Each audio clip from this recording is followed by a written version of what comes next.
Chers amis, abonnés, bonjour. J'espère que vous allez bien et je vous retrouve aujourd'hui pour cette nouvelle vidéo qui concerne la prochaine pleine lune qui aura lieu le 8 décembre 2022. Et j'ai songé la projeter sur le thème de Monsieur Emmanuel Macron. Alors à l'intérieur du cercle rouge, vous avez le thème de Monsieur Macron.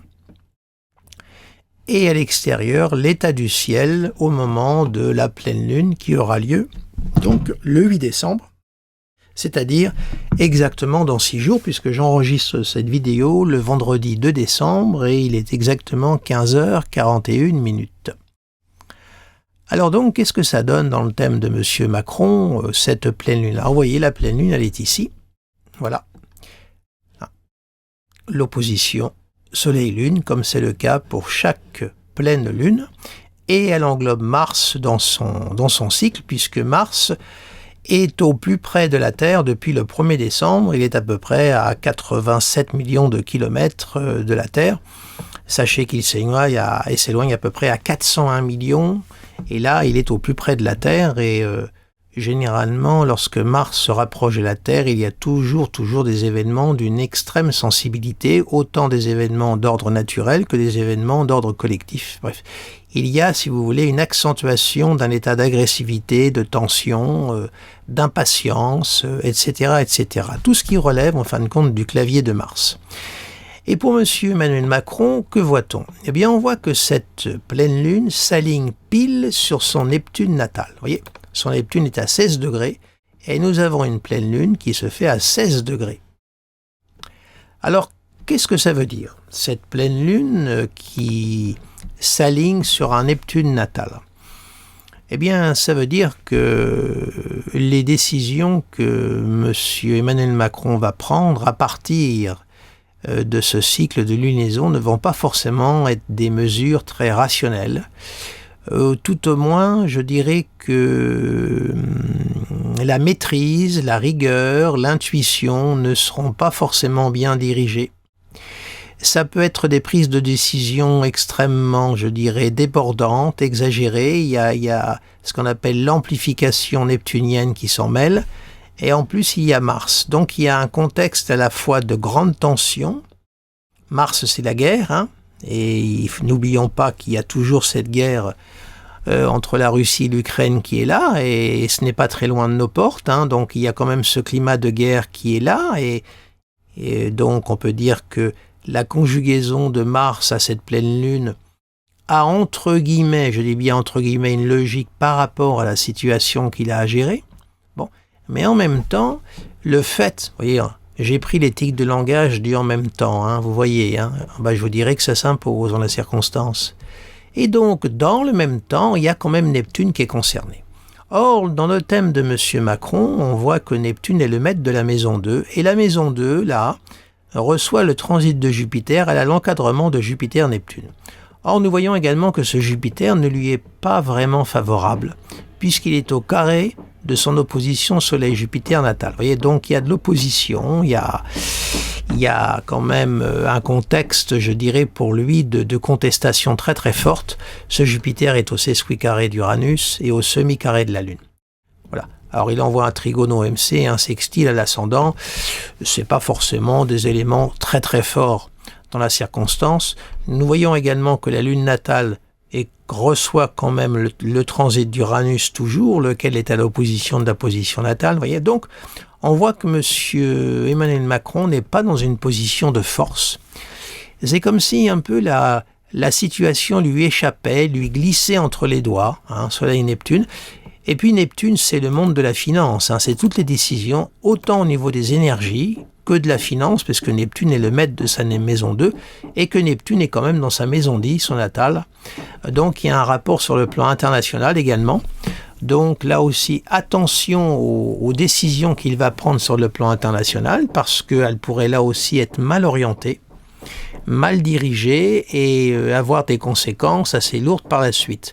Surtout que là, nous sommes à un moment donné de pleine lune, mais après on va être dans la phase de la lune décroissante, et la nouvelle lune, autrement dit la conjonction soleil-lune, va se faire à 1 degré du Capricorne. Or, cette nouvelle lune ne sera pas plus favorable pour lui parce qu'elle sera à l'opposition de son Jupiter natal et au carré de Jupiter, puisqu'au moment où il y aura la nouvelle lune, Jupiter sera de retour en Bélier, il sera au 0 degré du Bélier. Voilà. Donc, on a là un contexte et un ciel qui marque, comment pourrais-je vous dire, ça marque un état de faiblesse. Quelqu'un qui est un peu... c'est comme s'il était encerclé de toutes parts. Mars-Neptune, hein, c'est la prolifération des problèmes. Hein. Ça vient de toutes parts. C'est, comme le disait Chirac, les problèmes, les emmerdements qui arrivent par escadrille. C'est comme s'il était cerné par des problèmes et qu'il n'arrive pas à surnager. Sa visibilité est très floue. Hein, Soleil, Neptune, Lune, alors là, on est carrément dans le fog, on est dans le brouillard. Donc, les décisions ne sont pas bien orientées. L'action Mars est mal orientée, mal ciblée. Et en ce moment, il devrait prendre beaucoup de recul et se méfier de ce qu'il va dire, de ce qu'il va faire. Il ne faut pas oublier non plus que Lune-Mars est aussi le peuple, hein, et qu'actuellement il reçoit le transit d'Uranus encore sur sa lune natale. Uranus est au carré de Mars, hein, vous voyez, toujours. Et cette nouvelle lune englobe la conjonction Lune-Mars. La Lune-Mars est aussi le peuple, hein. La lune dans le signe des Gémeaux, c'est aussi la jeunesse. Hein.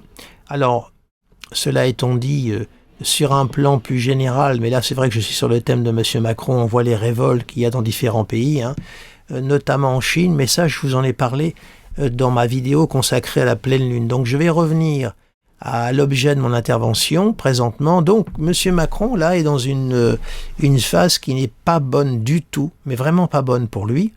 Alors évidemment, ça ne sous-entend pas que la problématique va se déclencher le jour J de la pleine lune, à savoir le 8 décembre, mais tout au moins il rentre dans un cycle qui n'est pas bon.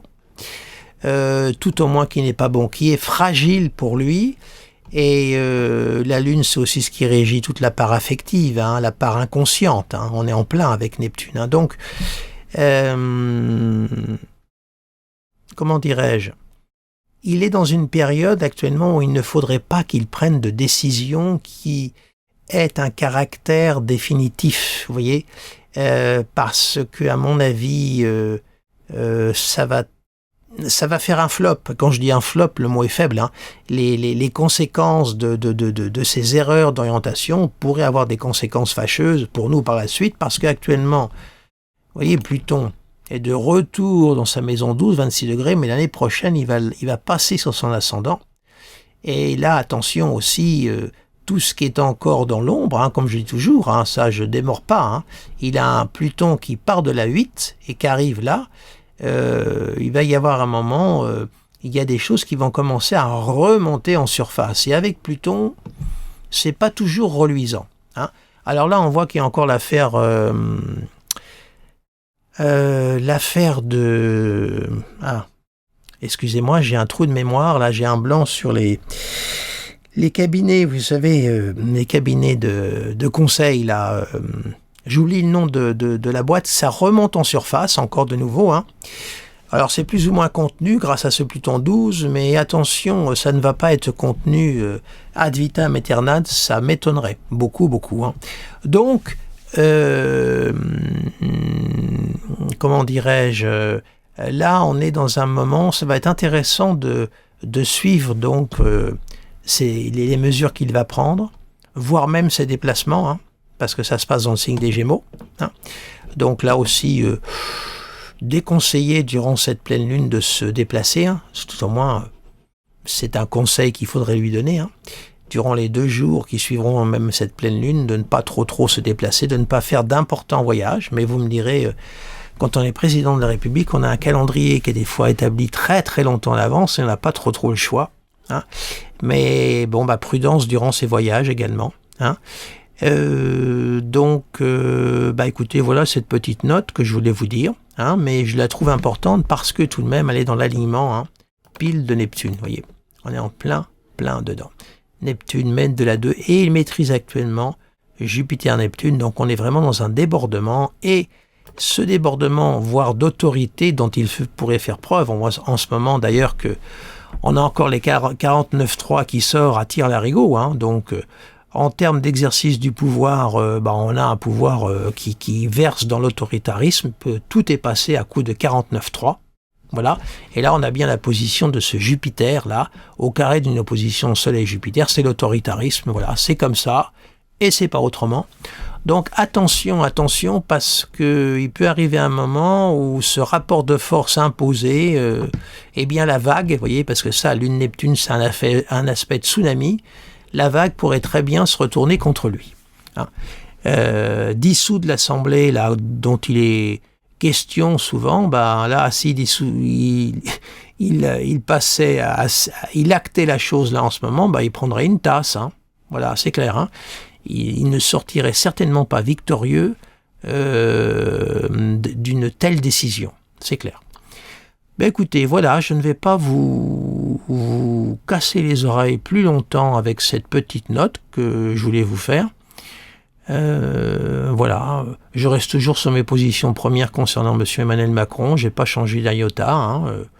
Il n'aurait pas dû se représenter, je le maintiens, puisque il a ce transit de Pluton sur l'ascendant, donc ça va nous concerner. Donc attention à ce qui peut arriver au moment de ce transit.